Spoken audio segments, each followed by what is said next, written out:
Yes, good evening and welcome. Yes, it is I, the conspicuous moon. And, well, it's been a very quiet week, hasn't it? Because, you know, the whole Christmas thing and celebration and family. So, there isn't an awful lot to report on, but I will do my best to fill you in on everything that's happened this week and what is coming this week, so let's get cracking. First of all, it would be rather difficult to skip over the whole raiding bit, especially as we had a Windwalker right up there in the damage meters with everybody else.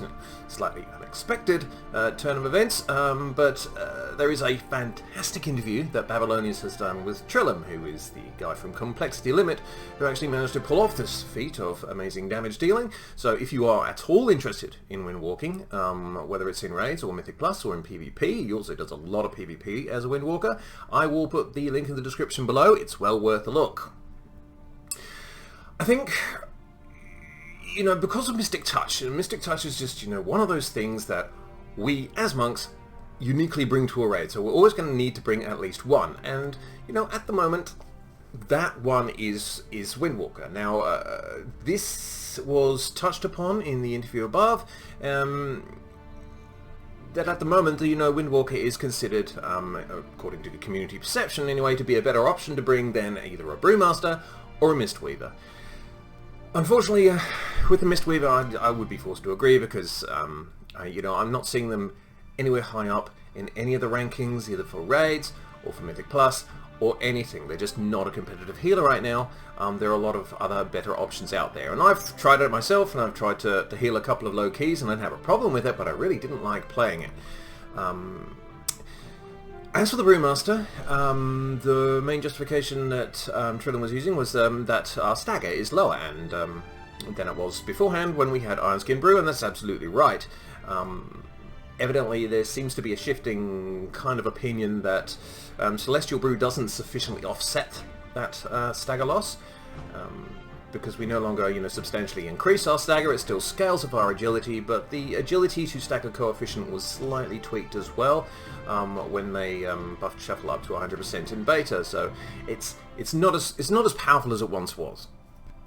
So, you know, I think that will be an interesting thing to keep track of. From my own personal perspective, yes, I'm being declined for Mythic Plus because everyone at the moment wants a Vengeance Demon Hunter.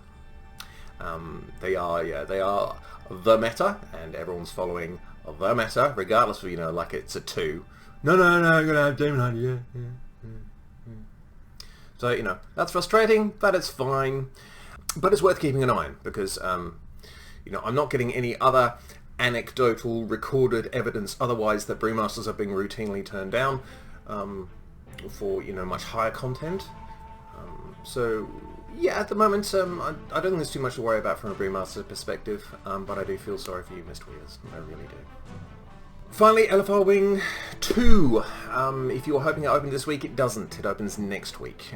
So, sorry about that. It'll just be the same 3 bosses again, and probably a couple of wipes, and a few nerd rages and some yelling. So, that'll be nice. Mythic Plus and Dungeons. Dungeons are getting better for me. I don't know about you. For now, did everyone enjoy Spiteful? Did you all have a good time? I laughed around the pool. I really did. Definitely not one for us, the Spiteful affix. I can see where they go. You know, the problem with affixes is that you have to balance it between, yes, we do need to make this more challenging, you know, for higher keys and stuff, but at the same time, don't make it so challenging and obnoxious that nobody runs it that week because they just don't want that combination.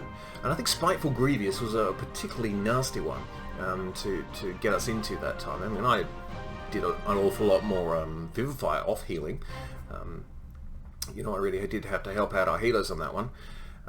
But, you know, Spiteful was just a horrible affix for melee. So, bollocks to Spiteful. This week, don't despair, they haven't forgotten us. Tyrannical, so the boss is going to be doing more damage, and all of his ads as well. He's going to have more health. Inspiring, you need to focus the Inspiring mob, because he's going to make them CC immune to all sorts of things, so you need to burn them down as soon as possible. And Necrotic, now this is a good one for monks. You'll only get this at, I think, 7 and up. Necrotic is, you know, where you get the increasing stacks, but they do drop off over time, so you need to kite. You need someone who can move quickly. Does that ring any bells? Yes, so, you know, Ring of Peace, Transcendence, Leg 3, got it. And, yeah, you should be absolutely fine. They're continuing to make changes to the dungeons, I think, basically to block off some of our shortcuts, as we got a nasty tentacle surprise in Plaguefall, I'm sure you did too. And they've started to remove a couple of the mobs as well, and just do some little tuning around the side. So I think Blizzard at the moment are just carefully watching how Mythic Plus is going, and my feelskis is that it's not going well, and that there are a certain amount of problems with Mythic Plus, but I will get into those in the next video. Incidentally, I feel I should apologise for my last set of Mythic Plus affixes, which were a week in advance. So hopefully I got it right this time. Hopefully with the world boss as well. Now, it's supposed to be Valinor and Bastion. It's going to be lovely. A couple of basic things that you'll need to do. You'll probably die during the encounter. I think we all do. Dodge the Anima Charge, particularly if you're tanking. And he does an ability called Charged Anima Blast. Now, if you spread out, everything's going to be fine. If you don't spread out enough, it's going to jump to you and then all of your mates, and it's going to be an extra 25% damage per hit. That's going to start to sting. And then collect your loot at the end. Now, there are only a couple of things that are noteworthy in here. It's not one of the greatest loot tables of the world bosses. The Anima Charge wristbanding, crit, mastery, pretty decent, and the Shroud of the Penitent. Only the Penitent Man will pass. Remember this. So, yeah, it's got a bit of crit, yeah, it's got a bit of haste, but, you know, at 207 eye level, I don't know about you, I'm not kicking it out of bed.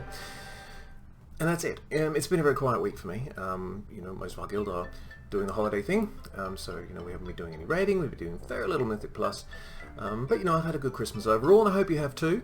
I acquired a couple more minions. Illidan and the Murloc have now joined Deathwing and the Lich King. But, of course, behind them all, the deep, evil, malevolent force of Big Ted watches over them. I will be back relatively shortly because I'm going to make a video on some of the problems of Shadowlands and what could be done, some just general suggestions on how to fix those, and also I'm going to update the wish list that I have for Brewmasters going into future patches as well, just based upon the observations and the data that we've gotten back in the first month or so of Shadowlands. But yes, I think I'll toddle off now. Do behave yourself in New Year's if I don't manage to make another video in time. I think I probably will though.